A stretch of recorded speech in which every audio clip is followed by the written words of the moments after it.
வணக்கம். தமிழும் தங்கையாவும் என்ற யூடியூப் சேனல் வழியாக உங்களை வாழ்த்துவதில் மகிழ்ச்சி அடைகிறேன். இன்றைய பதிவிலே டிஎன்பிஎஸ்சி பிஜிடிஆர்பி தமிழ் பாடம் எழுதுகின்ற நண்பர்களுக்கு பயன்படுகின்ற வகையில் ஒரு பதிவை உங்கள் முன் வைக்க நான் விரும்புகிறேன். பிஜிடிஆர்பி தமிழ் பாடத்திட்டத்திலே அலகு 4 பக்தி இலக்கியத்திலே சித்தர் பாடல்கள் என்ற ஒரு பகுதி உண்டு. அந்த பகுதியிலே வள்ளலார் என்ற ஒரு தலைப்பு தரப்பட்டிருக்கிறது. திருவருட்பிரகாச வள்ளலார் என்று சிறப்பு பெயர் அவருக்கு உண்டு. ராமலிங்க சுவாமிகள் என்றும் அவரை சொல்லுவார்கள், ராமலிங்க அடிகள் என்றும் சொல்லுவார்கள். விரிவான விளக்கத்தை இந்த பதிவிலே நாம் காண இருக்கின்றோம். பிஜிடிஆர்பி எழுதுகின்ற நண்பர்களுக்கு மட்டுமல்ல, இது போட்டித் தேர்வு எழுதுகின்ற அனைத்து அன்பர்களுக்கும், குறிப்பாக யூபிஎஸ்சி, டிஎன்பிஎஸ்சி குரூப் 2, 2A, 4 ஆகிய மாணவர்களுக்கும் இந்த பதிவு மிகவும் பயனுள்ளதாக இருக்கும் என்ற எண்ணத்திலே உங்கள் முன் இந்த பதிவை நான் வைக்கிறேன். 68 வினாக்களாக வகுத்து தொகுத்து நான் உங்கள் முன் வைக்கிறேன். தேர்வுக்கு பயன்படுகின்ற இன்றியமையாத குறிப்புகள் இதில் இடம்பெற்றிருக்கிறது. எனவே குறிப்புகளை பதிவு செய்து கொண்டு தேர்வு நேரத்திலே பயன்படுத்தி வாழ்வில் வளம் பெற உங்களை வாழ்த்துகிறேன். பல இலக்கிய வரலாறு நூல்களை ஒப்பிட்டு இந்த பாட தொகுப்பு உங்கள் முன் வைக்கிறேன். தயவு செய்து இதை பயன்படுத்திக் கொள்ள அன்புடன் வேண்டுகிறேன். முதல் வினா, வள்ளலாருடைய காலம் எது? வள்ளலாருடைய காலம் எது? நமக்கு பாடத்திட்டத்திலே வள்ளலார் என்ற தலைப்பு கொடுத்திருப்பதனாலே நான் வள்ளலார் என்ற சொல்லை நான் பயன்படுத்துகிறேன். இந்த பாடத்தை நாம் படிப்படியாக செல்லுகின்ற பொழுது அவருடைய முழு செய்திகளையும் நாம் உள்வாங்க வசதியாக இருக்கும்.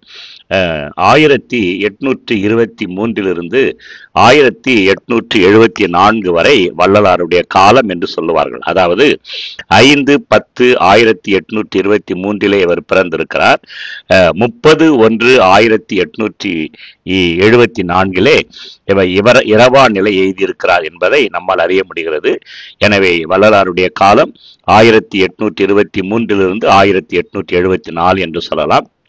கடலூர் மாவட்டத்திலே சிதம்பரம் வட்டத்திலே மருதூரிலே இவர் 5/10/1823 பிறந்தார் என்ற செய்தியை நம்மால் திட்டமாக அறிய முடிகிறது. வள்ளலாருடைய பெற்றோர் யார்? தந்தையினுடைய பெயர் ராமையா, தாயினுடைய பெயர் சின்னம்மை. எனவே ராமையாவுக்கும் சின்னம்மைக்கும் இவர் மகனாக பிறந்தார் என்ற செய்தியை நாம் உள்வாங்க வேண்டும். வள்ளலார் பிறந்து வாழ்ந்த இடங்கள் எவை? அவர் பிறந்து வாழ்ந்த இடங்கள் தென்னார்காடு மாவட்டத்திலே மருதூரிலே இவர் பிறந்து சென்னையிலும் தில்லையிலும் அவர் வாழ்ந்திருக்கிறார், தில்லையிலும் வாழ்ந்திருக்கிறார். எனவே சென்னையிலும் தில்லையிலும் வாழ்ந்து கடைசியாக இறுதியிலே ஒரு 4 ஆண்டுகள் வடலூரிலே வாழ்ந்து வீடெய்தினார் என்ற செய்தியை நம்மால் அறிய முடிகிறது. அடுத்த வினா, 4வது வினா, வள்ளலாருடைய இயற்பெயர் என்ன? இயற்பெயர் என்று சொன்னால் பெற்றோரிட்ட பெயர் என்று சொல்லலாம். வள்ளலாருடைய இயற்பெயர் ராமலிங்கர் என்பது பெற்றோரிட்ட பெயர் ராமலிங்கர். அவரை ராமலிங்க அடிகள் என்றும் சொல்லுவார்கள், ராமலிங்க சுவாமிகள் என்றும் சொல்லுவார்கள். வள்ளலாருடைய இயற்பெயர் ராமலிங்கர். குழப்பிக் கொள்ள வேண்டாம், தலைப்பில் ராமலிங்கர் என்று சொல்லும் இயற்பெயர் ராமலிங்க அடிகள் என்றும் ராமலிங்க சுவாமிகள் என்றும் சொல்லுவார்கள். வள்ளலாருடைய சிறப்பு பெயர் என்ன? திருவருட்பிரகாச வள்ளலார் என்பது அவருடைய சிறப்பு பெயர். அதான் தலைப்பில் நான் மேலே கொடுத்திருக்கிறேன், திருவருட்பிரகாச வள்ளலார்.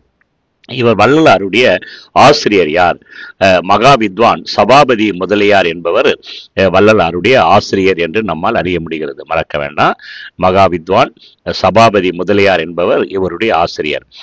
வள்ளலார் பற்று நீங்கிய வயது என்ன? பற்று என்று சொன்னால் உலகத்தின் மீது கொண்டிருக்கிற ஆசையை அவர் நீக்கிய தன்னிடமிருந்து நீக்கிய வயது எது என்று சொன்னால், பெரும்பாலும் அந்த பற்றற்ற ஒரு எண்ணம், பற்றற்ற ஒரு வாழ்க்கை எப்பொழுது வரும் என்று சொன்னால் வயது மூப்பிலே, வயதான காலத்திலே நாம் எல்லாவற்றையும் அனுபவித்து விட்ட பிறகு கடைசி காலத்திலே ஒரு பற்றற்ற நிலை நம்முடைய உள்ளத்திலே தோன்றும் என்று சொல்வார்கள். ஆனால் மாறாக வள்ளலாருக்கு அவருடைய 13வது வயதிலே பற்று நீங்கிய ஒரு நிலைக்கு அவர் வந்தார். ஆசை, பற்று என்று சொன்னால் ஆசை, எந்த ஒரு ஆசையும், ஆசையை கூட மண்ணாசை, பெண்ணாசை, பொன்னாசை என்று சொல்லுவார்கள். இந்த ஆசை நீங்கிய அல்லது பற்று நீங்கிய ஒரு ஒரு நிலைக்கு அவர் எப்பொழுது வந்தார்னா 13வது வயதிலே வந்தவுடனே சமரச மனப்பான்மை மிகுந்து அருள் கனிந்த வாழ்வு நடத்த அவர் தொடங்குகிறார். சமரச மனப்பான்மை அவருக்குள்ளே வந்து ஒரு தன்னை முழுவதுமாக மாற்றிக்கொண்டு அருள் கனிந்த ஒரு வாழ்க்கைக்கு தன்னை உட்படுத்திக் கொள்ளுகின்றார். வள்ளலார் சென்னைக்கு எப்போது வந்தார்? இவருடைய தந்தையார் 6 வயதிலே மரணம் அடைகிறார். எனவே தந்தையார் இறந்த காரணத்தினாலே குடும்பத்திலே வறுமை சூழுகிறது. வறுமை காரணமாக எப்படியாவது பிழைத்துக் கொள்ளலாம் என்று சென்னைக்கு அவர் வருகின்றார். வந்தபோது வள்ளலாருடைய தமையனார் புராண சொற்பொழிவாற்றுகின்ற திறமை கொண்டவர். அவர் சொற்பொழிவாற்றி அதன் மூலம் கிடைத்த வருவாயிலே குடும்பம் நடந்தது என்ற செய்தியை நம்மால் அறிய முடிகிறது. இவர் எந்த வயதிலே பாடம் கற்க ஆசிரியரிடம் சென்றார்? இவர் 5 வயதிலே பாடம் கற்க ஆசிரியரிடம் செல்லுகிறார். 10வது வினா, இறையருள் பெற்ற குழந்தை என பாராட்டப்பட்டவர் யார்? வினா கேட்பதற்கு வாய்ப்பு உண்டு. இறையருள் பெற்ற குழந்தை என பாராட்டப்பட்டவர் யார்? காரணம் என்ன என்பது வினா. பல்வேறு நிலையிலே இதை மாற்றி கேட்பதற்கு வாய்ப்புண்டு. இறையருள் பெற்ற குழந்தை என பாராட்டப்பட்டவர் வள்ளலார், ராமலிங்க அடிகள் அல்லது வள்ளலார். தில்லையிலே இறை வழிபாட்டின் போது விழி அசைக்காமல் இறைவனையே பார்த்து சிரித்ததை கண்ட அந்த ஆலயத்தில் இருக்கிற அந்தணர் பெருமக்கள் அவரை இவ்வாறு பாராட்டினர் என்ற செய்தியை நம்மால் அறிய முடிகிறது. 11வது வினா, வள்ளலார் எந்த வயதிலே பாடல் புனையும் திறன் பெற்றிருந்தார்? வள்ளலார் தன்னுடைய 9வது வயதிலே பாடல் இயற்றுகின்ற அந்த திறனை அவர் பெற்றார் என்று நம்மால் அறிய முடிகிறது. 12வது வினா, இவர் சிறு வயதிலேயே பாடுவதற்கு காரணம் என்ன? இவர் சிறு வயதிலேயே 9 வயதிலேயே பாடுகின்ற ஆற்றல் இவருக்கு வந்தது என்று நாம் பார்த்தோம். அப்படியானால் அதற்கு காரணம் என்ன அப்படின்னு கேட்டா, இளமையிலேயே கல்வியின் சிறப்பால் இவர் பாடத் தொடங்கவில்லை. பாடல் இயற்ற வேண்டும் என்று சொன்னால் அந்த யாப்பிலக்கணம் கற்க வேண்டும் என்று சொல்லுவார்கள். யாப்பிலக்கணம் கற்காமலேயே இயல்பிலேயே இவருக்கு அந்த பாடுகின்ற அந்த ஆற்றல், அந்த திறனை கடவுள் கொடுத்திருக்கிறார். எனவே கல்வியின் காரணமாக அந்த பாடுகின்ற ஆற்றல் இவருக்கு வரவில்லை. முழுக்க முழுக்க கடவுளுடைய அருளால் தான் பாட முடிந்தது என்று இவர் நம்பினார். மற்றவர்களும் நம்பினார்கள். இந்த கருத்தை தம்முடைய பாடல்களிலே பல இடங்களிலே அவர் பதிவு செய்திருக்கிறார். 13வது வினா, சாதி சமய சடங்குகளிலே உழன்று கொண்டிருந்த மக்களை அவற்றிலிருந்து மீண்டு வர செய்ய வள்ளலார் தொடங்கிய அமைப்பு யாது? இந்த சமுதாயமானது சாதி சமய சடங்குகளிலே அப்படியே மூழ்கி கிடந்த இந்த மக்களை அவற்றிலிருந்து வெளிக்கொணர வேண்டும் என்ற ஒரு சிந்தனை அவரை ஆட்கொண்டது. எனவே ஒரு அமைப்பை தொடங்குகிறார். சமரச சன்மார்க்க சங்கம் என்ற ஒரு அமைப்பு தொடங்கப்பட்ட ஆண்டு 1865. ஆண்டை நினைவிலே கொள்ளுங்கள். சமரச சன்மார்க்க சங்கம் தொடங்கப்பட்ட ஆண்டு 1865. தொடங்கியவர் வள்ளலார். 14வது வினா, இதோ ஒரு உத்தம மனிதர் போகின்றார் என்று கூறியவர் யார்? இதோ ஒரு உத்தம மனிதர் போகின்றார், இது ஒரு ஸ்டேட்மெண்ட். யார் சொன்னது அப்படின்னு கேட்டீங்கன்னா, திருவொற்றியூரிலே சன்னதி தெருவிலே திகம்பர சாமியார் என்ற ஒருவர் வாழ்ந்து வந்தார். திருவொற்றியூரிலே சென்னையிலே சன்னதி தெருவிலே இருந்தவர் திகம்பர சாமியார். இவர் ஒரு வீட்டு திண்ணையிலே அமர்ந்து கொண்டு அந்த வழியிலே செல்லுகின்ற மனிதர்களை எல்லாம் பார்த்து தன் மனம் போன போக்கிலே மாடு போகிறது, ஆடு போகிறது, நாய் போகிறது, நரி போகிறது என்று அவருடைய குணத்தை அடிப்படையாக வைத்துக்கொண்டு விலங்குகளின் பெயராக அவர் கூறிக்கொண்டிருப்பார். ஆனால் ஒருமுறை வள்ளலார் இவரை தாண்டி சென்ற பொழுது, வள்ளலார் போகின்ற பொழுது இவர் தன்னை அறியாமலே இதோ ஒரு உத்தம மனிதர் போகிறார் என்று கூறினார்.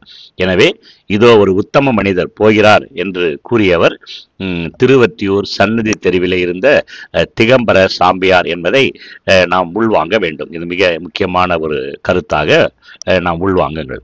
அடுத்து வள்ளலார் கொண்டிருந்த மனித நேயத்தை விளக்கும் புறநானூற்று வரிகள் யாவை? வள்ளலார் கொண்டிருந்த மனித நேயத்தை விளக்குகின்ற புறநானூற்று வரிகள், எல்லா உயிர்களிடத்திலும் அன்பு செலுத்துவதையே மனித நேயம் என்பர். வள்ளலாரை பொறுத்தவரையிலே அனைத்து உயிர்களிடத்திலும் அன்பு செலுத்த வேண்டும் என்ற ஒரு கருத்தை அடிப்படையாக கொண்டிருந்தார். இது ஒரு புறநானூற்று வரியோடு ஒத்திருப்பதை அறிஞர் பெருமக்கள் கருதுகின்றனர். புறநானூற்று பாடல், தமக்கென முயலா நோன்றால் பிறர்க்கென முயலுனர் உண்மையானே என்ற அந்த புறநானூற்று பாடல் வரிகளை ஒட்டி இந்த சிந்தனை அவருக்கு தோன்றியது என்று நம்மால் அறிய முடிகிறது. 16வது வினா, வள்ளலாருடைய பன்முக ஆற்றல். பல திறமைகளை அவர் தன்னகத்தை கொண்டிருந்தார். எனவே இந்த செய்தியை நாம் அறிந்து கொள்ள கடமைப்பட்டிருக்கிறோம்.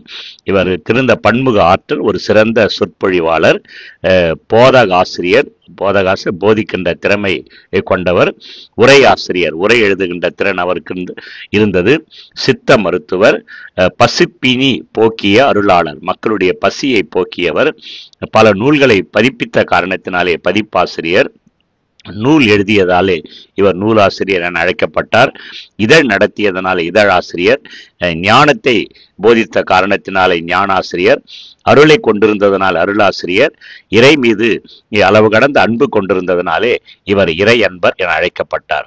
வள்ளலாருடைய பன்முக ஆற்றல்கள்: சிறந்த சொற்பொழிவாளர், போதகாசிரியர், உரையாசிரியர், சித்த மருத்துவர், பசிப்பினி போக்கி அருளாளர், பதிப்பாசிரியர், நூலாசிரியர், இதழாசிரியர், ஞானாசிரியர், அருளாசிரியர், இறையன்பர் என்ற செய்திகளை நாம் மனதிலே நிறுத்தி வினாக்கள் கேட்கின்ற பொழுது பொருத்தமான பதிலை தர நாம் கற்றுக்கொள்ள வேண்டும். வள்ளலாருடைய சிறப்பு பெயர்கள் யாவை? இந்த வள்ளலாருக்கு பலவிதமான சிறப்பு பெயர்கள் உண்டு. ஒன்று வள்ளலார். வள்ளலாருடைய சிறப்பு பெயர்கள்: ஒன்று வள்ளலார், அடுத்து திருவருட்பிரகாச வள்ளலார். திருவருட்பிரகாச வள்ளலார் என்று இவரை அழைப்பர்.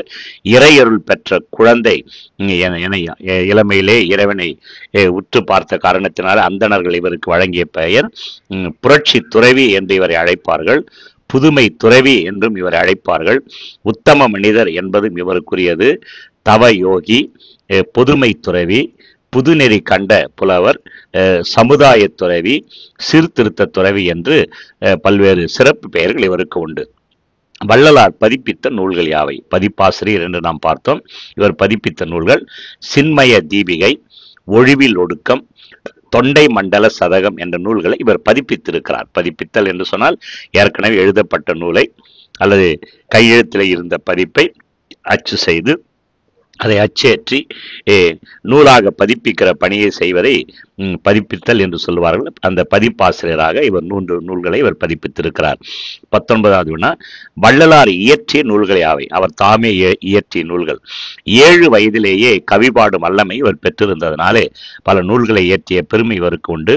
ஒன்று மனுமுறை கண்ட வாசகம். இது ஒரு உரைநடை நூல். மனுமுறை கண்ட வாசகம் என்ற உரைநடை நூலை இவர் எழுதுகிறார். இது மனுநீதி சோழனுடைய வரலாறை விளக்கமாக தருகின்ற முறையில் அமைந்திருக்கிறது. 2வது இவர் எழுதிய நூல் ஜீவகாருண்ய ஒழுக்கம் என்ற நூல். இவர் எழுதிய பல்வேறு கால சூழல்களிலே இவர் எழுதிய அனைத்து கட்டுரைகளுடைய தொகுப்பாக இந்த நூல் அமைந்திருக்கிறது. இந்த 2 நூல்களும் உரைநடை நூல் என்று சொல்லலாம். 3வது திருவருட்பா. இவர் எழுதிய போது இந்த நூலுக்கு அருட்பா என்று பெயரிட்டார். இவருடைய மாணவர்கள் பின்னாளிலே அதை திருவருட்பா என்று பெயரிட்டு அழைத்தனர். 6 திருமுறைகளாக இது வெளியிடப்பட்டிருக்கிறது. பின்னர் தெய்வ மணிமாலை என்ற ஒரு நூலையும், கந்தர் சரவண பத்து என்ற ஒரு நூலையும் இவர் தாமே இயற்றி இவர் வெளியிட்டிருக்கிறார் என்பது பதிவு செய்யப்பட வேண்டிய செய்தி. வள்ளலாருடைய உரைநடை எத்தகையது? இவர் 2 நூல்களை உரைநடையில் எழுதியிருக்கிறார். இவர் உரைநடை மிக கடினமானது என்று சொல்லுவார்கள். வள்ளலாருடைய உரைநடை எத்தகையதுன்னு சொன்னா, வள்ளலாருடைய உரைநடை மிகவும் சிக்கல் நிறைந்த ஒரு நடை. எளிமையாக எல்லோரும் புரிந்து கொள்ள முடியாத ஒரு நடை. நீண்ட வாக்கியங்களை கொண்டதாக இந்த நூல் அமைந்திருக்கிறது. எளிதிலே பொருள் விளங்கவில்லை. நன்கு கற்று தேர்ந்த அறிஞர் பெருமக்களாலே மட்டுமே இந்த வள்ளலாருடைய உரைநடையை புரிந்து கொள்ளுகின்ற ஒரு சூழல் இருக்கிறது. 21வது வினா, வள்ளலாருடைய பாடல்கள் எத்தனை? ஆனால் உரைநடை மிக கடினமானது. ஆனால் அவருடைய பாடல்கள் மிகவும் எளிமையானது என்று சொல்லலாம். மிக மிக எளிமையான நடை கொண்டது இவருடைய பாடல்கள். இனிமையும் தெளிவும் கொண்டவை ஆக அந்த பாடல் அமைந்திருக்கிறது. இயல்பாகவே நேச்சுரலா அமைந்த ஒரு கவிதைகள். யார் இந்த பாடலை கேட்கின்றார்களோ அல்லது கற்கின்றார்களோ அவருடைய உள்ளத்தை உருக்குகின்ற ஒரு தன்மை இந்த வள்ளலாருடைய பாடலுக்கு உண்டு. வள்ளலாருடைய உரைநடைக்கும் பாடலுக்கும் மலைக்கும் மடுவுக்கும் உள்ள ஒரு வித்தியாசம் என்று சொல்லலாம். உரைநடை கடினமானது. ஆனால் இவருடைய பாடல்கள் முழுக்க எளிமையான பாடல்கள் என்பதை நாம் கருத்திலே கொள்ள வேண்டும். 22வது வினா, வள்ளலார் பாடிய பாடல்களில் எவ்வகை பாடல் அதிகம்? இவர் பாடிய அந்த அருட்பா என்ற அந்த தொகுதியிலே பல பாடல்கள் உண்டு. பொதுவாக விருத்தம் என்னும் பழைய செய்யுள் நடையை இலக்கண வகை என்று சொல்லுவார்கள். விருத்தம் என்ற அந்த பழைய செய்யுள் வகையிலே ஆயிரக்கணக்கான பாடல்களை இவர் பாடியிருக்கிறார். வள்ளலாருடைய பாடல்கள் பல இசைப்பாடல் வடிவங்களை கொண்டவை. பல பாடல்கள் இசையாக பாடக்கூடியவை. அவை யாவை என்று அவற்றினுடைய வடிவம் என்ன என்று கேட்கிறார் வினா. இவருடைய இசைப்பாடல் பெரும்பாலும் மக்களுடைய இசைப்பாடல் வடிவங்களான கீர்த்தனை, கும்மி, கண்ணி, சிந்து முதலியவற்றிலே இவர் பல இசைப்பாடல்களை பாடியிருக்கிறார். 24வது வினா, பாடும் பாட்டெல்லாம் கடவுளின் அருளை புகழ்ந்து பாடும் பாட்டாக இருக்க வேண்டும், மற்ற பொருள் பற்றி பாடும் பாட்டெல்லாம் பாட்டல்ல என்ற அவரின் கொள்கைக்கு விளக்கும் வரிகள் யாவை?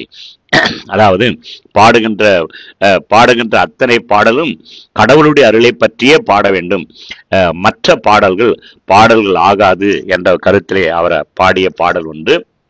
அம்பல பாட்டே அருட்பாட்டு, அல்லாதார் பாட்டெல்லாம் மருட்பாட்டு, நடராசர் பாட்டே நரும்பாட்டு, ஞாலத்தார் பாட்டெல்லாம் வெறும் பாட்டு என்ற ஒரு அழகான ஒரு பாடலை அவர் பதிவு செய்திருக்கிறார் பாருங்க. அம்பல பாட்டே அருட்பாட்டு, அல்லாதார் பாட்டெல்லாம் மருட்பாட்டு, நடராசர் பாட்டே நரும்பாட்டு, ஞாலத்தார் பாட்டெல்லாம் வெறும் பாட்டு. என்ன எளிமையான ஒரு நடை. இதற்கு விளக்கம் தர வேண்டிய அவசியம் இல்லை என்று நான் கருதுகிறேன். 25வது வினா, வள்ளலாருடைய பாடலுடைய தொகுப்பு எது? வள்ளலாருடைய பாடல் தொகுப்பை அருட்பா என்று சொல்லுவார்கள். வள்ளலார் அந்த நூலுக்கிட்ட பெயர் அருட்பா, ஏற்கனவே சொன்னேன். அவருடைய மாணவர்கள் பின்னாளிலே அதற்கு திருவருட்பா என்று பெயரிடுகின்றனர். வள்ளலாருடைய பாடல் தொகுப்புக்கு அருட்பா என்று பெயர். 26வது வினா, வள்ளலார் தன்னுடைய பாடல்களை அருட்பா என்று அச்சிடப்பட்டு அவர் பெயரால் வெளியிடப்பட்ட போது அது தவறு, அவ்வாறு அருட்பா என்ற பெயரிலே நூல் வெளியிடக்கூடாது என்று சொல்லி நீதிமன்றத்தில் வழக்கு தொடுக்கப்பட்டது. வழக்கு தொடுத்தவர் யார்? ரொம்ப முக்கியமான ஒரு செய்தி இது. அவர் எழுதிய நூலுக்கு அவர் அருட்பா என்று பெயரிட்டு அந்த நூலை அச்சிட்டு வெளியிடுகிறார். அருட்பா என்ற பெயரை பயன்படுத்தி அவர் தன்னுடைய பாடலை வெளியிடக்கூடாது என்று ஒரு வழக்கு தொடரப்பட்டது. யாருன்னு கேட்டீங்கன்னா, யாழ்ப்பாணத்திலே மிகப்பெரிய பெரும்புலவராக விளங்கிய ஆறுமுக நாவலர். சாதாரணமானவர் கிடையாது. ஆறுமுக நாவலர் மிகப்பெரிய புலவராக யாழ்ப்பாணத்திலே வாழ்ந்த மிக பெரும்புலவராக ஆறுமுக நாவலரும் அவரை சார்ந்தவர்களும் இந்த அருட்பா என்ற அவர் எழுதிய நூலுக்கு எதிராக வழக்கு தொடர்ந்தனர். நீண்ட காலம் நடந்த இந்த வழக்கு கடைசியிலே ஆறுமுக நாவலர் வழக்கிலே தோற்கிறார். அதாவது அவருக்கு சொன்ன காரணம் என்ன அப்படின்னு கேட்டீங்கன்னா, அந்த ஆறுமுக நாவலர் நாயன்மார்களுடைய தேவாரம், திருவாசகம் ஆகியவைகளே அருட்பா என்னும் பெயருக்கு உரியவை என்பது ஆறுமுக நாவலருடைய அசைக்க முடியாத ஒரு கொள்கை. நாயன்மார்களுடைய சைவத்தை வளர்த்தவர்கள் நாயன்மார்கள், வைணவத்தை வளர்த்தவர்கள் ஆழ்வார்கள். நம்ம அதை படிச்சிருக்கிறோம். இந்த நாயன்மார்களுடைய நூல், அவர்கள் எழுதிய இலக்கியத்திற்கு மட்டுமே அருட்பா என்ற அவர்கள் பாடிய பாடல் மட்டும் அருட்பா என்று அழைக்கப்படும். இவருடைய பாடலுக்கு அந்த தகுதி இல்லை என்று கோர்ட்டில் வழக்கு தொடுத்தார். பெரும்புலவரான ஆறுமுக நாவலர் வழக்கிலே வாதாடி இறுதியிலே தோற்று போனார் என்பது செய்தி. 27வது வினா, வள்ளலாருடைய பாடல் தொகுப்பினை திருவருட்பா என்று அழைத்தவர் யார்? இதுவும் நாம் தெரிந்து கொள்ள வேண்டிய செய்தி. அவர் தன் நூலுக்கு அருட்பா என்று பெயரிட்டால், ஆனால் வள்ளலாருடைய மாணவர்கள் அந்த நூலை திருவருட்பா என்று அழைத்தனர். அதற்கு ஒரு காரணம் உண்டு. அந்த மாணவர்கள் அவர் மீது கொண்ட பக்தியின் காரணமாகவும் ஆழ்ந்த மரியாதையின் காரணமாகவும் அந்த பெயரை அந்த நூலுக்கு இடுகின்றனர். திருவருட்பா ஏன் அந்த பெயர் வைத்தார்கள் பாருங்க. அந்த நூலை பிரிச்ச திரு கூட்டல் அருள் கூட்டல் பா, திரு கூட்டல் அருள் கூட்டல் பா, திருவருட்பா என்ற நாம் பிரிக்கலாம். அதாவது இறைவனுடைய திருவருளை பெறுவதற்காக பாடிய பாடல் அல்லது இறைவனுடைய திருவருளாலே பாடப்பட்ட பாடல் என்ற பொருளிலே அவர்கள் இதற்கு திருவருட்பா என்று பெயரிட்டனர் மாணவர்கள். 29வது திருவருட்பாவிலே உள்ள பாடல்கள் எத்தனை? அதாவது 6 திருமுறைகளாக இந்த திருவருட்பாவை வகுக்கப்பட்டுள்ளது. சரியாக சொல்ல வேண்டும் என்று சொன்னால் 5818 பாடல்கள் இந்த நூலிலே உண்டு. ஆனால் சில இலக்கிய வரலாற்று நூல்களிலே 6000த்திற்கு மேற்பட்ட பாடல்கள் அருட்பாவிலே உண்டு என்ற பதிவை நம்மால் காண முடிகிறது. வினாக்கள் கேட்கின்ற பொழுது இந்த 5818 என்ற பதிலையும் 6000க்கு மேற்பட்ட பாடல்கள் என்ற பதிலை மனதிலே கொண்டு அந்த சூழ்நிலையிலே அந்த கேட்கப்பட்ட கேள்விகளுக்கு எது சரியாக பொருந்தும் அதை நீங்கள் விடையாக தர நீங்கள் கற்றுக்கொள்ள அது பழகிக்கொள்ள வேண்டும். திருவருட்பா எவ்வாறு பாடப்பட்டுள்ளது? 30வது வினா, திருவருட்பா எவ்வாறு பாடப்பட்டுள்ளது? அதாவது தேவார மூவர், மாணிக்க வாசகர், தாயுமான சாமிகள் போன்ற சான்றோர்களை பின்பற்றியே இந்த நூலை அவர் இயற்றியிருக்கிறார். அதாவது பெரும்பாலும் அவர்கள் பயன்படுத்திய பா வகையாலும் பா இனங்களாலும் பதிகம், மாலை, விண்ணப்பம், உலா, கன்னிகள் முதலான பல தலைப்புகளிலே இவர் பாடியிருக்கிறார். குறிப்பாக சொல்ல வேண்டும் என்று சொன்னால் அகப்பொருள் துறைகள் வழி நின்று காதலி நிலையிலே பாடிய பாடல்களும் இந்த நூலில் இடம்பெற்றிருக்கிறது. பாடல் அனைத்தும் எளிமையும் இனிமையும் கனிவும் நிரம்பி கற்பார் உள்ளத்திலே கடவுள் அன்பை தோற்றுவிக்கும் தன்மை மிகுந்ததாக காணப்படுகிறது.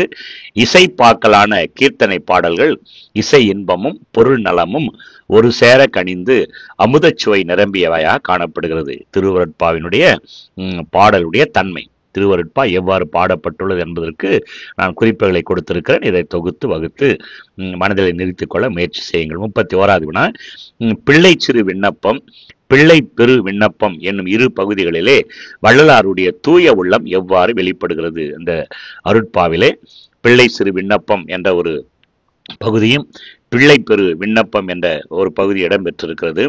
அதாவது எனக்கு முத்தி பெற வேண்டும் என்ற இச்சையும் இல்லை. இச்சை என்று சொன்னால் ஆசை. உலகத்து உயிர்க்கெல்லாம் இன்பம் செய்வதே என் இச்சை. தான் முத்தி அடைய வேண்டும் என்ற ஆசை எனக்கு இல்லை. ஆனால் உலகத்தில் இருக்கிற எல்லா உயிர்களும் இன்பம் பெற வேண்டும் என்பதுதான் என்னுடைய ஆசை. எந்தையே எம் தந்தையே, எந்த என்பது எம் தந்தையே என்று இறைவனிடம் விண்ணப்பம் செய்கிறார். இந்த செய்தி பிள்ளை சிறு விண்ணப்பம் என்ற பகுதியிலேயும் பிள்ளை பெரு விண்ணப்பம் என்ற பகுதியிலேயும் இந்த கருத்தை அவர் பதிவு செய்திருக்கிறார். 32வது வினா, சமரச சன்மார்க்க நெறி சமுதாயத்திற்கு இந்த உலகிற்கு வழங்கியவர் யார்? உலகிற்கு வழங்கியவர் வள்ளலார். 33வது வினா, அனைத்து மதங்களின் நல்லிணக்கத்திற்காக அமைக்கப்பட்ட அமைப்பு எது? எல்லா மதங்களும் கூறுகின்ற செய்தி ஒன்று என்ற ஒரு அமைப்பை, எல்லா மதங்களுடைய உட்கருத்தும் ஒன்றே என்ற எண்ணத்திலே ஒரு அமைப்பை உருவாக்குகிறார். அந்த அமைப்பினுடைய பெயர் எது என்ற சமரச சன்மார்க்க சங்கம். வடலூரிலே 1865ஆம் ஆண்டு சமரச சன்மார்க்க சங்கம் என்ற ஒரு சங்கத்தை இவர் தோற்றுவிக்கிறார். 34வது வினா, சமரச சன்மார்க்க சங்கத்தினுடைய நோக்கங்கள் யாவை? இந்த சமரச சன்மார்க்க எல்லா சமயங்களும் ஒரே கருத்தை கொண்டிருக்கின்றன என்பதற்கு அவர் தருகின்ற அந்த அவர் தோற்றுவித்த சங்கத்தினுடைய நோக்கம், எல்லா மதங்களிலும் உள்ள உண்மை ஒன்றே. ஆழ்ந்து நாம் உள்ளே செல்லுகின்ற பொழுது அனைத்து மதங்களும் ஒரே உண்மையை சொல்லுகிறது. அடுத்து மக்கள் அனைவருக்கும் கடவுள் ஒன்றே. கடவுள் என்பவர் ஒருவர் தான். உலகத்திலே இருக்கிற அனைத்து மக்களுக்கும் கடவுள் என்பவர் ஒருவர். அந்த கடவுள் ஜோதி வடிவானவர். அவர் கடவுளை ஜோதி ஒளி வடிவாக அவர் கண்டார். எந்த உயிரையும் நாம் கொலை செய்யக்கூடாது, கொல்லலாகாது. புலாலை ஒரு காலம் யாரும் புசிக்க கூடாது. எல்லா உயிர்களையும் தம்முயிர் போல எண்ணுதல் வேண்டும். ஏழை மக்களுடைய பசியை போக்க நாம் முயற்சி செய்ய வேண்டும். உலக மக்கள் அனைவரையும் உடன் உறுப்புகளாய் நேசிக்க வேண்டும்.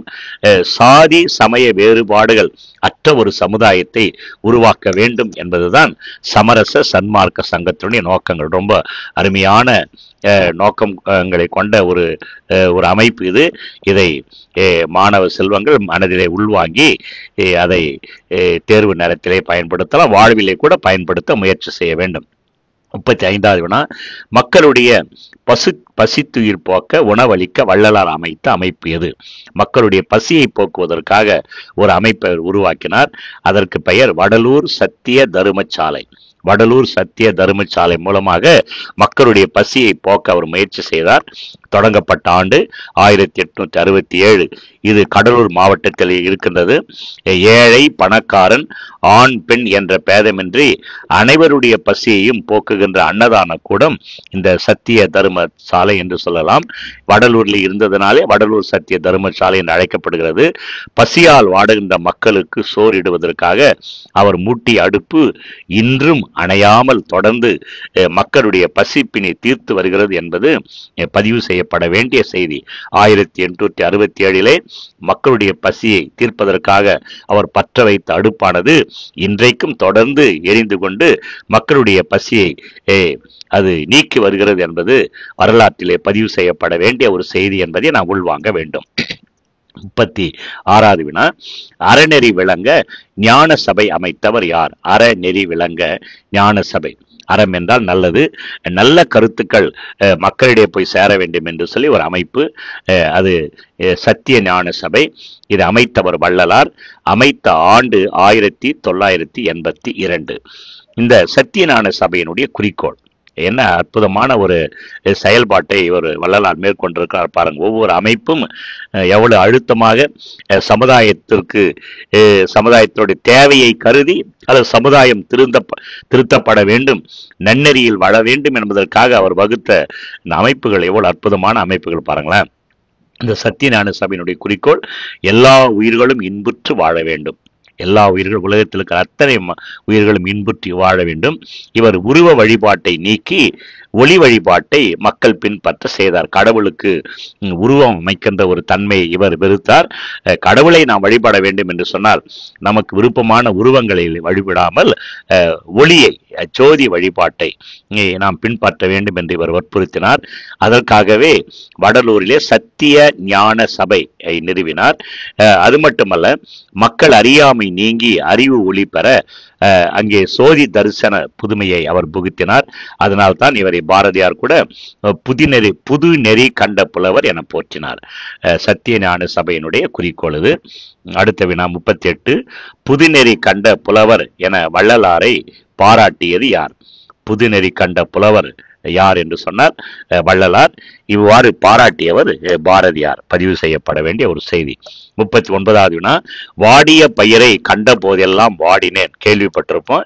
இதை பாடியவர் யார் என்று சொன்னால் வள்ளலார். அடுத்து, வள்ளலாருடைய முக்கியமான கோட்பாடுகள் என்ன? வள்ளலார் இந்த உலகத்தில் வாழ்ந்த போது சில அடிப்படை கோட்பாடுகளை தன் உள்ளத்தை கொண்டிருந்தார்.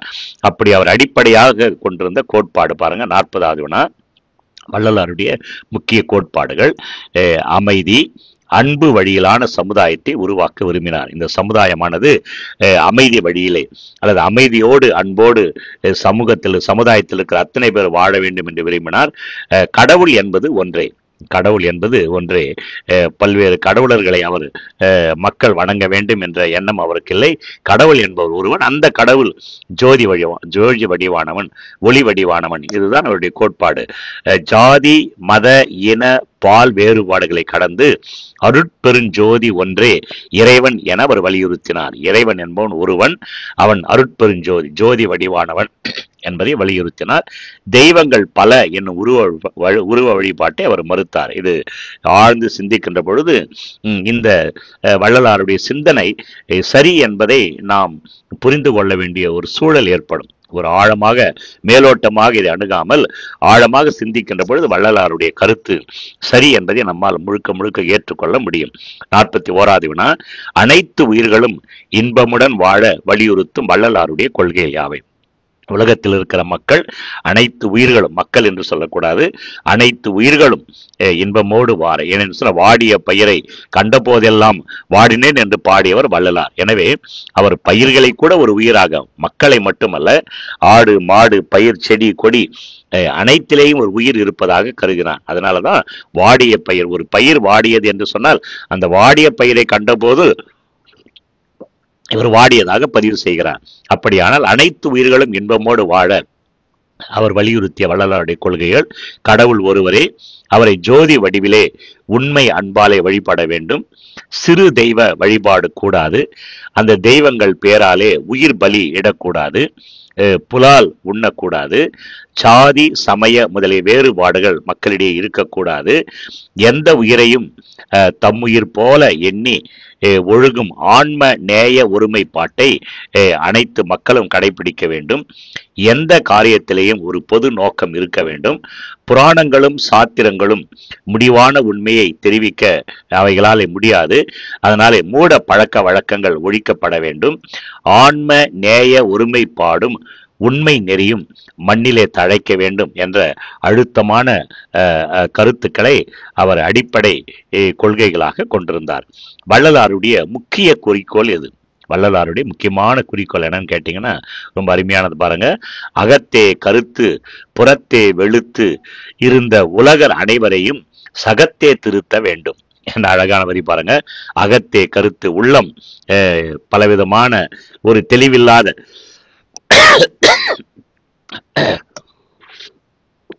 அகம் கருப்பு, ஆனால் புறத்தை வெளுத்து, அகத்தே கருத்து புறத்தை வெளுத்திருந்த உலகர் அனைவரையும், சகம் என்றால் உலகம், இந்த உலகத்திலே திருத்த வேண்டும் என்பதுதான் வள்ளலாருடைய மிக முக்கியமான ஒரு குறிக்கோள். 43வது வினா, தெய்வமணி மாலை என்னும் நூல் யார் மீது பாடப்பட்டது? இது ஒரு நூலுடைய பெயர், name of the book. Deivamani Malai யார் மீது பாடினார்ன்னு கேட்டீங்கன்னா, தருமமிகு சென்னையில் உள்ள கந்த கோட்டத்து இறைவனை ராமலிங்கர் வணங்கி மனமுருகி பாடினார். அந்த பாடலுடைய தொகுப்பு தான் இந்த தெய்வமணி மாலை. இந்த தெய்வமணி மாலையில் இருந்த சான்றுக்கு ஒரு பாடல் தருக. 44வது அந்த புக் எப்படி போகுது பாருங்க. ஒருமையுடன் ஒருமையுடன் நினது திரு மலரடி நினைக்கின்ற உத்தமர்தம் உறவு வேண்டும், உள்ளொன்று வைத்து புறமொன்று பேசுவார் உறவு கலவாமை வேண்டும். என்ன அழகான கருத்து பாருங்க. ஒருமையுடன் நினது திரு மலரடி நினைக்கின்ற உத்தமர்தம் உறவு வேண்டும். தான் யாரிட உறவு கொள்ள நினைக்கிறார் அப்படின்னா, இறைவனையே தன் மனதிலே கொண்டிருக்கிற அந்த உத்தமருடைய உறவுதான் தனக்கு வேண்டும். உள்ளே ஒன்று வைத்து கொண்டு வெளியே பேசுகின்ற மக்களுடைய உறவு தனக்கு தேவையில்லை என்று அழுத்தமாக பதிவு செய்கிறார். 45வது வினா, எழுத்தறியும் பெருமான் மாலை இது நூல் யார் மீது பாடினார்? திருவொற்றியூர் சிவபெருமான் மீது இவர் பாடியிருக்கிறார். 46வது வினா, மூட நம்பிக்கை ஜாதி மத வேறுபாடுகளாலே மக்கள் துன்புறுவதைக் கண்டு மனம் பதைத்து வள்ளல் பெருமான் பாடிய பாடல் வரிகள் யாவை? மூட நம்பிக்கை ஜாதி மத வேறுபாடுகளாலே, ஜாதியாலே மதத்தாலே மூட நம்பிக்கைகளாலே மக்கள் துன்புறுவதை கண்டு மனம் பதைத்து அவர் சில பல வரிகளை பதிவு செய்திருக்கிறார். முக்கியமான வரி பாருங்க. கலையுரைத்த கற்பனையே நிலை என கொண்டாடும் கண்மூடி வழக்கமெல்லாம் மண்மூடி போக வேண்டும். என்ன அற்புதமான கருத்து பாருங்க. கலை உரைத்த கற்பனையே நிலை என கொண்டாடும், கற்பனையாக சொல்லப்பட்ட செய்திகளே நிரந்தரமானது என்று வாழ்க்கைகளை பிடித்து கொண்டு கண்மூடி எந்த விதமான ஒரு பிடிப்பும் இல்லாத கொள்கை இல்லாத பழக்க வழக்கங்கள் மக்கள் கொண்டிருக்கிற எல்லாமே மண்மூடி போக வேண்டும் என்ற ஒரு அழுத்தமான கருத்தை அவர் கொண்டிருக்கிறார். 47வது வினா, ஒருமை வாழ்வு ஒருமை அரசு ஒருமை உலகம் காண விரும்பிய வள்ளலாருடைய வரிகள் யாவை? ஒருமை வாழ்வு ஒருமை அரசு ஒருமை உலகம் காண விரும்பிய வள்ளலாருடைய வரிகள். ஒத்தாரும் உயர்ந்தாரும் தாழ்ந்தாரும் எவரும் ஒருமையுளர் ஆகி உலகியல் நடத்தல் வேண்டும். என்ன அழகான கருத்து பாருங்க. ஒத்தாரும் உயர்ந்தாரும் தாழ்ந்தாரும் எவரும் ஒருமையுளர் ஆகி உலகியல் நடத்தல் வேண்டும் என்பது இந்த வரிகளிலே மேற்கண்ட வினாவுக்குரிய செய்திகளுக்கு அழுத்தம் கொடுத்திருக்கிறார். 48வது வினா, ஆணும் பெண்ணும் சமம் என்று கூறும் வள்ளலாருடைய வரிகள் யாவை? ஆணையும் பெண்ணையும் இவர் சமமாக கருதினார். பெண்ணினுள் ஆணும் ஆணினுள் பெண்ணும் அன்னுற வகுத்த அருட்பெருஞ்சோதி என்பது அந்த வரி. பெண்ணினுள் ஆணும் ஆணினுள் பெண்ணும் அன்னுற வகுத்த அருட்பெருஞ்சோதி என்பது அந்த பாடல் வரிகளில் அந்த கருத்து புதைந்திருக்கிறது. 49வது வினா, முல்லை கொடி துயர் நீக்க தேரி இந்த பாரி வள்ளலின் நினைவை நினைவுறுத்தும் வள்ளலாரின் வரிகள் யாவை? முல்லைக்கு தேர் கொடுத்தான் பாரி என்று நாம் கண்டிருக்கிறோம். அந்த பாடலின் வரியை நினைவுறுத்துகின்ற செயல் பாருங்க. வாடிய பயிரை கண்ட போதெல்லாம் வாடினேன், இது வள்ளலாருடைய கூற்று. வாடிய பயிரை கண்ட போதெல்லாம், அன்றைக்கு முல்லை கொடி வாடி இருப்பதை கண்டு தன்னுடைய தேரை அருகிலே நிறுத்தி வந்த அந்த பாரி வள்ளலுடைய செயல்பாட்டை நமக்கு நினைவுறுத்துவது போல வாடிய பயிரை கண்ட போதெல்லாம் வாடினேன் என்ற வள்ளலாருடைய வரி.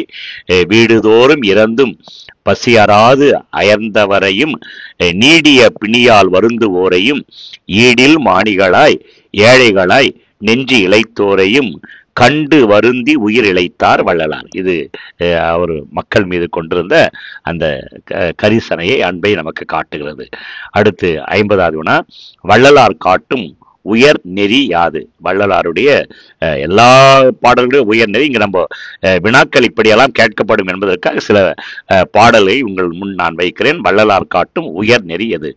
அதாவது ஆணும் பெண்ணும் சமம் என்பதையும், மக்கள் அனைவரையும் சாதி சமயம் கோத்திரம் குலம் உயர்ந்தோர் தாழ்ந்தோர் என்ற வேறுபாடற்ற சமரச மனப்பான்மை மனித நேயத்தோடு வாழ வேண்டும் என்றவர் உலகிற்கு உணர்த்தினார். ஆண் என்றுமில்ல பெண் என்றுமில்ல, ஜாதி சமயம் கோத்திரம் குலம் உயர்ந்தோர் தாழ்ந்தோர் அனைத்தையும் தூக்கி போட்டு நாம் மனிதன் என்ற ஒரு உணர்வோடு வாழ வேண்டும் என்பதுதான் அவருடைய டீச்சிங். அத பாடல் வரியில சொல்றார் பாருங்க, எத்துணையும் பேதமுறாது எவ்வுயிரும் தம்முயிர் போல் எண்ணி உள்ளே ஒத்துரிமை உடையவராய் உவக்கின்றான் யாவர் அவர் உளந்தான் சுத்த சித்துருவாய் எம்பெருமான் நடம்புரிய இடமென நான் தெரிந்தேன் அந்த வித்தகர்தம் அடிக்கேவல் புரிந்திட என் சிந்தை மிகு விழைந்ததாலோ என்ற பாடல் வரிகள். நாம் அனைவரும் பெரும்பாலும் பிஜிடிஆர்பி இதை கற்ற பாடல்கள். எனவே நான் அதிகமான வினாக்கள் இருப்பதனால் கடந்து செல்கிறேன். இந்த பாடலுடைய ஒட்டுமொத்த கருத்து, எல்லா உயிர்களையும் தம் உயிர் போல கருதி தொண்டு செய்பவருடைய உள்ளத்திலே இறைவன் நடம் புரிவான் என்பது என்னுடைய மைய கருத்து. 51வது வினா, உயிர் இரக்கமே பேரின்ப வீட்டினுடைய திறவுகோல். அவர் சொன்ன கருத்து இது, ஸ்டேட்மெண்ட். உயிர் இரக்கமே, உயிர்கள் மீது கொள்ளுகின்ற இரக்கமே பேரின்ப வீட்டினுடைய திறவுகோல் கூறியவர் யார் அப்படின்னு கேட்டீங்கன்னா வள்ளலார். 52வது வினா, உயிர்கொலை பற்றி வள்ளலாருடைய கருத்து யாது? உயிர்கொலை பற்றி வள்ளலாருடைய கருத்து பாருங்க. 52வது வினா, அவர் கடவுளின் பெயராலே உயிர்கொலை செய்வதனை அறவே வெறுத்தார். கடவுளுடைய பெயராலே உயிர்கொலை செய்யப்படுவதை அவர் அறவே வெறுக்கிறார். பலி கொள்ளும் சிறு தெய்வ கோவில்களை கண்டு வருந்தினார். அந்த சிறு தெய்வ கோவில்களிலே கடவுளுக்கு பலி செலுத்துவதை கண்டு அவர் மிகவும் வருந்துகிறார். 53வது வினா, வள்ளலாருடைய சிறப்பு தொடர்கள் யாவை? வள்ளலார் அப்படின்னாவே நம் கண் முன்னாலே வருகின்ற சிறப்பான தொடர்கள். வாடிய பயிரை கண்ட போதெல்லாம் வாடினேன். அடுத்து, கண்மூடி பழக்கமெல்லாம் மண்மூடி போக வேண்டும். உயிர் இரக்கமே பேரின்ப வீட்டின் திறவுகோள். ரொம்ப முக்கியமானது. இது வினாக்களிலே கேட்பதற்கு வாய்ப்புண்டு. வள்ளலார் பயன்படுத்திய அல்லது வள்ளலார் பாடிய சிறப்பு தொடர்கள். வாடிய பயிரை கண்டபோதெல்லாம் வாடினேன், கண்மூடி பழக்கமெல்லாம் மண்மூடி போக, உயிர் இரக்கமே பேரின்ப வீட்டினுடைய திறவுகோள். அடுத்து 54வது வினா, பசித்தவருக்கு உணவு வழங்குவது குறித்து வள்ளலார் கூறுவது யாது? பசித்தவருக்கு ஜாதி மதம் இனம் மொழி முதலிய வேறுபாடு கருதாது பசியை போக்குவது கடவுளுக்கு செய்கிற மிகப்பெரிய தொண்டு. ஜாதி பார்க்காம மதம் பார்க்காம இனம் பார்க்காம நாம் பசித்தவனுடைய அந்த பசியை போக்குவது என்பது கடவுளுக்கு செய்கின்ற ஒரு கைமாறு. 55வது வினா, இறைவனை அடையும் எளிய வழியாக வள்ளலார் கூறுவது யாது?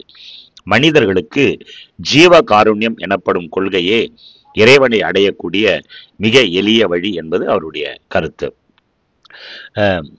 56வது வினா, இறைவன் எத்தகைய வடிவானவன்? இறைவன் ஒருவனே. இறைவன் ஜோதி வடிவானவர். அதை அவர் அருட்பெருஞ்சோதி என்று சொன்னார். இறைவனுக்கு உருவம் இல்லை, ஜோதி வடிவானவன், அருட்பெருஞ்சோதி என்று அவர் கடவுளை அவர் வழங்குகிறார். 57வது வினா, வள்ளலாருடைய கோட்பாடாக கூறப்படுவது யாது? வள்ளலாருடைய கோட்பாடு 3 சொல்லுவார்கள். பசித்திரு, தனித்திரு, விழித்திரு, இவை 3ம் வள்ளலாருடைய கோட்பாடு என்று பதிவு செய்யப்பட்டிருக்கிறது. 58வது வினா, வள்ளலார் வளரும் பிள்ளைகளுக்கு வழங்கிய அறிவுரைகள் யாவை? ரொம்ப முக்கியமானது பாருங்க. இந்த காலத்திற்கு எக்காலத்துக்கும் பொருந்துகின்ற ஒரு செய்தி. அவர் வளருகின்ற பிள்ளைகளுக்கு ஒன்று பாருங்க, தந்தை தாய் மொழியை தள்ளி விடாதே. என்ன கருத்து பாருங்க, தந்தை தாய் மொழியை தள்ளி விடாதே, குருவை வணங்க கூசி நிற்காதே. குருன்னா ஆசிரியர். குருவை வணங்க கூசி நிற்காதே, வெயிலுக்கு ஒதுங்கும் விருட்சம் அழிக்காதே. விருட்சம்னா மழை, மரம். வெயிலுக்கு நமக்கு நிழல் தருகின்ற அந்த மரங்களை வெட்டாதே, மனமொத்த நட்புக்கு வஞ்சகம் செய்யாதே. நண்பனுக்கு நாம் துரோகம் செய்யக்கூடாது. நல்லோர் மனதை நடுங்க செய்யாதே. ரொம்ப எளிமையா இருக்குது பாருங்க. பொருளை இச்சித்து பொய் சொல்லாத, இச்சின்னு ஆசைப்பட்டு பொய் சொல்லக்கூடாது. ஏழைகள் வயிறு எரிய செய்யாதே, பசித்தோர் முகத்தை பாராது இராதே, இறப்போர்க்கு பிச்சை இல்லை எண்ணாதே, தானம் கொடுப்போரை தடுத்து நிறுத்தாதே என்பது இவர் வளரும் பிள்ளைகளுக்கு மட்டுமல்ல அனைவருக்கும் பொருந்துகின்ற ஒரு செய்தியாக இருப்பதை நம்மால் அறிய முடிகிறது. பாருங்க, அடுத்த 59வது வினா. கீழ்வரும் பாடல் யாருடையது? இறைவனுடைய தன்மைகளை வள்ளலார் எவ்வாறு விளக்குகிறார்? கீழ்வரும் பாடல் யாருடையது? பாருங்க. கண்ணில் கலந்தான், கருத்தில் கலந்தான், என் எண்ணில் கலந்தே இருக்கின்றான், பண்ணில் கலந்தான், என் பாட்டில் கலந்தான், உயிரில் கலந்தான், கருணை கலந்து என்பது பாடல். இந்த பாடலின் ஆசிரியர் ராமலிங்கடிகள், அதாவது வள்ளலார். வள்ளலாருக்கு ராமலிங்கடிகள் என்று பெயர், ராமலிங்கர் என்று பெயர், ராமலிங்க சுவாமிகள் என்று பெயர், மறந்துடாதீங்க. இந்த பாடலோட பொருள் என்னன்னு கேட்டீங்கன்னா, கருணை நிறைந்த இறைவன் என் கண்ணில் இருக்கிறான், என் சிந்தையில் கலந்திருக்கிறான், என் எண்ணத்தில் கலந்திருக்கிறான், என் பாட்டில் கலந்திருக்கிறான், பாட்டின் இசையில் கலந்திருக்கிறான், என் உயிரில் கலந்திருக்கிறான் இறைவன். என்ன அற்புதமான பாடல் வரிகள் பாருங்களேன். நேரம் இல்லாதனால நான் கடந்து செல்கிறேன். 60வது வினா. கந்த கோட்டத்து முருகன் முன் வள்ளலார் பாடியது யாது? கந்த கோட்டத்திலே சென்று முருகன் முன்னே நின்று இவர் பாடியிருக்கிற பாடல் அற்புதமான பாடல். அதை நாம் உள்வாங்க வேண்டிய ஒரு செய்தி, பல செய்திகள் அதிலே பதிவு செய்யப்பட்டிருக்கிறது. பாருங்க. ஒருமையுடன் எனது திரு மலரடி நினைக்கின்ற உத்தமர்தம் உறவு வேண்டும், உள்ளொன்று வைத்து புறமொன்று பேசுவார் உறவு கலவாமை வேண்டும். உள்ள ஒண்ணு வச்சுன்னு வெளியே ஒண்ணு பேசுறவன் அவனுடைய உறவே வேணாம். பெருமை பெறும் எனது புகழ் பேச வேண்டும், பொய்மை பேசாது இருக்க வேண்டும், பெருநெறி பிடித்தொழுக வேண்டும், மதமான பேய் பிடியாது இருக்க வேண்டும், மருவு பெண் ஆசையை மறக்கவே வேண்டும், உன்னை மறவாது இருக்க வேண்டும், மதி வேண்டும், நின் கருணை நிதி வேண்டும், நோயற்ற வாழ்வில் நான் வாழ வேண்டும், தருமமிகு சென்னையில் கந்த கோட்டத்துள் வளர் தலமோங்கு கந்த வேளே, தன்முக துய்யமணி உன்முக சைவமணி சண்முக தெய்வமணியே. பாட்டல் ஓட்டம் பாருங்களேன், என்ன அற்புதமான இந்த பாடல் வரிகள். அவருடைய பாடல் நான் உங்கள் முன் வைப்பதற்கு காரணமே அவருடைய நூல்களை, அவருடைய பாடல்களை முழுவதுமாக படிக்கிற ஒரு ஆர்வம். குறிப்பாக இந்த பிஜிடிஆர் எழுதுகின்ற நண்பர்கள் அனைவருமே தமிழ் சார்ந்த, தமிழ் இலக்கியம் அறிந்தவர்கள். ஒருவேளை இந்த பாடத்திட்டத்திலே சிலருக்கு வாய்ப்பு உண்டு. என்ன அற்புதமான ஒரு சுரங்கம் போல இந்த கருத்துக்களை பதிவு செய்திருக்கிறார் பாருங்கள்.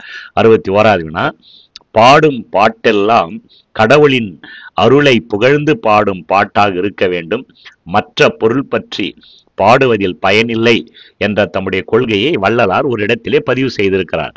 பாடுகின்ற பாட்டு எந்த பாட்டா இருந்தாலும் அது கடவுளை பற்றிய பாட்டாக தான் இருக்க வேண்டும், மற்ற பாட்டெல்லாம் பாட்டல்ல. பாருங்க. அம்பல பாட்டே அருட்பாட்டு, அல்லாதார் பாட்டெல்லாம் மருட்பாட்டு, நடராசர் பாட்டே நரும்பாட்டு, ஞாலத்தார் பாட்டெல்லாம் வெறும்பாட்டு. உலகத்தில் இருக்கிறவர்களை பற்றி பாடுகிற பாட்டெல்லாம் ஒன்னுத்துக்கு உதவாத பாட்டு. பாடுனா நம்ம நடராசனை பற்றி தான் பாட வேண்டும். என்ன ஒரு அழகான செய்தி பாருங்க. வள்ளலார் எப்பொழுது மறைந்தார்? வள்ளலாருடைய மறைவு 1874 ஆண்டு தைப்பூசத்தன்று அவர் இரவா நிலை எய்தினார் என்று பதிவு செய்யப்பட்டிருக்கிறது. வாய்ப்பு கிடைக்கின்ற போது இந்த செய்தியை நாம் விரிவாக பார்க்க முயற்சி செய்வோம். 63வது வினா. வள்ளலாருடைய வாழ்வு எவ்வாறு இருந்தது? எத்தகைய வாழ்க்கையை வள்ளலார் வாழ்ந்தார்? மிக ஒரு சான்றான ஒரு வாழ்க்கை. சான்றோன் என்று சொன்னால் சான்றாக வாழ்கின்றவர்கள் தான் சான்றோர்கள் என்று சொல்வார்கள். அதற்கு பொருத்தமானவர் வள்ளலார் என்று சொன்னால் மிகையாகாது. இவர் சென்னை மாநகரிலே பல ஆண்டுகள் வாழ்ந்தார். ஆனால் அந்த நகரத்தினுடைய ஆடம்பர வாழ்வும் ஆரவாரமும் அவருக்கு ஒரு விதமான வெறுப்பையே தந்தது. எப்பொழுதுமே வெள்ளை ஆடையை அவர் உடுத்திருப்பார். மிக எளிமையான வாழ்க்கையை அவர் வாழ்ந்தார். அந்த ஜாதி வேறுபாடு முதலான எல்லா வேறுபாட்டையும் கடந்து மக்களுக்காகவே அவர் உருகி வாழ்ந்தார். மக்களுக்கு பசி துன்பம் இல்லாத வாழ்வு தர வேண்டும், வாழ்வு கிடைக்க வேண்டும் என்று இறைவனை வேண்டினார். தன்னுடைய இறுதி காலத்திலே சிதம்பரத்துக்கு அருகே வடலூர் என்ற கிராமத்திலே சத்திய தர்மசாலை, சத்திய ஞான சபை போன்ற அமைப்புகளை ஏற்படுத்தி 4 ஆண்டு காலம் அந்த கிராமத்திலே வாழ்ந்து கடைசியாக வீடு எய்தினார் என்பது நாம் அறிகின்ற செய்தி. 64வது வள்ளலார் சமரச உணர்வு கொண்டமைக்கு சான்று தருக. சமரச உணர்வு, அதாவது அனைத்து தெய்வங்களையும் ஒன்றாக கருதுகின்ற ஒரு தன்மைக்கு சான்று அவர் எழுதியிருக்கிறாருங்க. வைணவ அடியார்கள் பெரும்பாலும் சிவனை வழிபடுவது கிடையாது. அதே போல சிவன் அடியார்கள் பெரும்பாலும் திருமாலை வழிபட்டு பாடுவது இல்லை. ஆனால் இதற்கு மாறாக வள்ளலார் அவர்கள் இதனை கடந்து ஸ்ரீ ராமநாத் திருப்பதிகம், ஸ்ரீ வீரராகவ பெருமாள் போற்றி திருப்பஞ்சகம், லக்குமி தோத்திரம் ஆகியவற்றை எழுதி தன்னுடைய அருட்பா நூலிலே சேர்த்திருப்பதை காணலாம். இந்த ஸ்ரீ ராமநாத் திருப்பதிகமும் ஸ்ரீ வீரராகவ பெருமாள் போற்றி திருப்பஞ்சகமும் லக்குமி தோத்திரமும் அவர் வள்ளலாருடைய சமரச உணர்வுக்கு சான்றாக இன்றும் நம் கண்முன்னே நிற்கிறது. வள்ளலார் கண்ட சமரச நிலையை காட்டும் ஒரு பாட்டு, சமரச உணர்வுக்கு ஒரு பாட்டு பாருங்க. கருணையிலா ஆட்சி கடிகி ஒழிக, அருள்நயந்த நன்மார்க்கர் ஆள்க, தெருநயந்த நல்லோர் நினைத்த பெருக, நன்று நினைத்து எல்லோரும் வாழ்க இனிதே என்பது வள்ளலாருடைய சமரச நிலையை காட்டும் ஒரு பாடல் என்று சொல்லலாம். இவரின் மாணவ பரம்பரையினுடைய முதல் மாணவர் யார்? இவருக்கென்று ஒரு பெரிய மாணவ பட்டாளமே உருவாகியது. இவருடைய கொள்கையிலே, இவருடைய செயல்பாட்டிலே, இவருடைய சீர்திருத்தத்திலே தன்னுடைய பறிகொடுத்த ஒரு மிகப்பெரிய மாணவ பரம்பரை. அந்த மாணவ பரம்பரையினுடைய முதல் மாணவர் தொழுவூர் வேலாயுத முதலியார். பதிவு செய்யப்பட வேண்டிய செய்தி, தொழுவூர் வேலாயுத முதலியார் தான் இவருடைய முதல் மாணவர், மாணவ பரம்பரையினுடைய முதல்வர் என்று சொல்லலாம். 67வது வினா, தொழுவூர் வேலாயுத முதலியாரை முதல்வராக கொண்ட மாணவ பரம்பரையினர் எதனை அணையாமல் காத்தனர்? இந்த மாணவ பரம்பரை வழி வழியாக தொடர்ந்து இன்று வரை இருந்து வருகிறது என்று சொல்லலாம். அடிகள் ஏற்றி வைத்த அருட்பெருஞ்சோதி தீபத்தை இந்த மாணவ பரம்பரையினர் இன்று வரை அணையாமல் காத்து வருகின்றனர் என்பது வரலாற்று செய்தி. கடைசி வினா 68, இன்றும் அடிகளுடைய கொள்கையை பரப்புகின்ற அமைப்பு எது? இன்றைக்கும் வள்ளலாருடைய ராமலிங்க சுவாமிகள், ராமலிங்க அடிகளாருடைய கொள்கைகள் மக்களிடையே பரப்பப்பட்டு வருகிறது. அவரை அடையாளம் காட்டப்பட்டு வருகிறது. எப்படி, யார், எந்த அமைப்பு என்று சொன்னால் ராமலிங்க சுவாமி மிஷன் என்ற ஒரு அமைப்பு இன்றைக்கும் சென்னையிலே கூட ஒரு மிகப்பெரிய அமைப்பு இருக்கிறது. இன்றும் அவர் கண்ட சமரச கொள்கைகளை வெளி உலகிற்கு உணர்த்தும் முயற்சியினை இவர்கள் செய்து வருகிறார்கள். கல்லூரிகள், கல்வி நிறுவனங்களை அமைத்து இவர்கள் மிக வள்ளலாருடைய கொள்கைகளை நிறுவனங்கள் வழியாக மக்களிடையே பரப்பி வருகின்றனர். இந்த புனிதமான பணியை அந்த ராமலிங்கா மிஷன் செய்து வருகிறது. எனவே இந்த செய்திகள் தேர்வுக்கு மட்டுமல்ல, நம்முடைய வாழ்க்கைக்கும் பயன்படக்கூடிய பல செய்திகளை நான் உங்கள் முன் வைத்திருக்கிறேன். இந்த பதிவு உங்களுக்கு பயன்பட்டு இருக்கும் என்று நான் நினைக்கிறேன். பதிவு சற்று நீண்டதாக அமைந்துவிட்டது, இருந்தாலும் கூட நான் செய்திகளை சுருக்கி உங்கள் முன் கொடுத்திருக்கிறேன். இது போட்டித் தேர்வு எழுதுகின்ற அனைத்து போட்டித் தேர்வு மாணவர்களுக்கும் இது பயன்படும். யூபிஎஸ்சி தமிழ் தேர்வு எழுதுகின்ற மாணவர்களுக்கும், பிஜிடிஆர்பி மாணவர்களுக்கும், டிஎன்பிஎஸ்சி குரூப் 2, 2A மற்றும் 4 மாணவர்களுக்கும் இது அதிகமாக பயன்படும். இந்த தலைப்பை மட்டும் திருவருட்பிரகாச வள்ளலார் என்று சொன்னாலும், ராமலிங்க சுவாமிகள் என்று சொன்னாலும், ராமலிங்க அடிகள் என்று சொன்னாலும், ராமலிங்கர் என்று சொன்னாலும் ஒரு நபரையே குறிக்கும் என்ற செய்தியை, இந்த பதிவை நீங்கள் முழுவதுமாக கேட்கின்ற பொழுது அல்லது பார்க்கின்ற பொழுது அதை உள்வாங்க முடியும் என்று நான் நினைக்கிறேன். இந்த பதிவு உங்களுக்கு பயன்பட்டிருக்கும் என்று நான் கருதுகிறேன். இந்த பதிவு உங்களுக்கு பயனுள்ளதாக இருக்குமேயானால் அதை நண்பர்களுக்கு ஷேர் செய்யுங்கள். கமெண்ட் பாக்ஸிலே உங்கள் கமெண்ட்டை பதிவு செய்யுங்கள். ஒருவேளை நான் விடுபட்ட செய்திகள் ஏதாவது இருக்குமேயானால் கூட அந்த கமெண்ட் பாக்ஸிலே பதிவு செய்யுங்கள். தேர்வுக்கு தயாராகின்ற மற்ற நண்பர்களும் அன்பர்களும் இதை அறிந்து கொள்வதற்கு அல்லது புரிந்து கொள்வதற்கு பயனுள்ளதாக அமையும். மற்றும் ஒரு சிந்தனையோடு நாம் மீண்டும் சந்திக்கலாம். வாழ்க வளமுடன். நன்றி, வணக்கம்.